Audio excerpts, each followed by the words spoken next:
El Vasco logró empatar prácticamente en el último segundo contra el Independiente Medellín en el primer partido de los playoffs de la Sudamericana, partido jugado en Colombia. Sí, el Vasco fue con el equipo considerado titular por el nuevo entrenador Pedro Emanuel, quien dirigió su segundo partido. En el primero fue derrotado por el Vitória.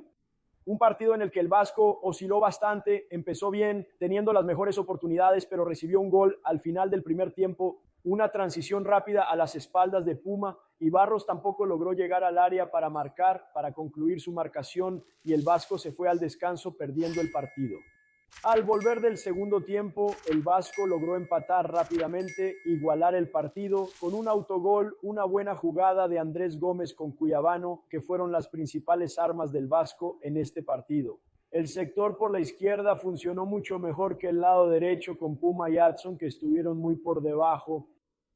Entonces el Vasco logró encontrar a través de esa jugada. Cuiabano fue hasta la línea de fondo, centró hacia atrás y el defensa del equipo rival empujó contra su propia portería, igualando el partido. El problema fue que después el Vasco se echó atrás en el partido. El Vasco durante todo el primer tiempo fue mejor que el Independiente Medellín, y también en ese pequeño lapso de tiempo que tuvo en el segundo tiempo tenía el control del juego, así que el Vasco era mejor. Y con el gol del empate, el Vasco se echó atrás, llamó al Medellín a su campo y así nace el segundo gol del equipo colombiano.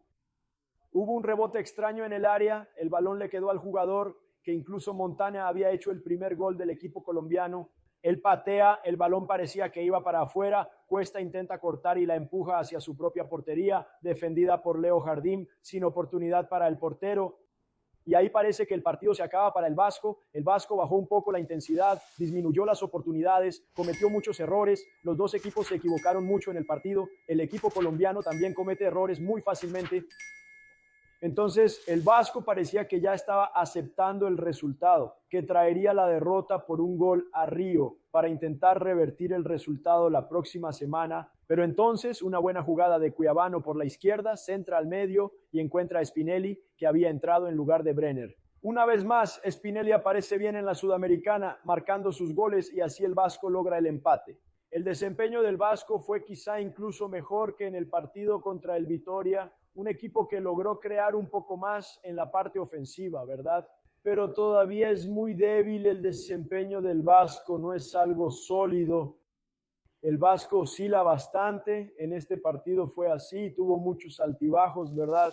Aunque esos buenos momentos todavía no sean lo que el aficionado espera, pero en general el empate 2-2 fue un buen resultado, un marcador que el Vasco tiene todas las condiciones de revertir, de darle la vuelta, de ganar aquí en Río y avanzar a la siguiente fase para enfrentar al Olimpia en los octavos de final. El Vasco ya se enfrentó dos veces al Olimpia en esta competencia en la fase de grupos y ganó una y perdió otra.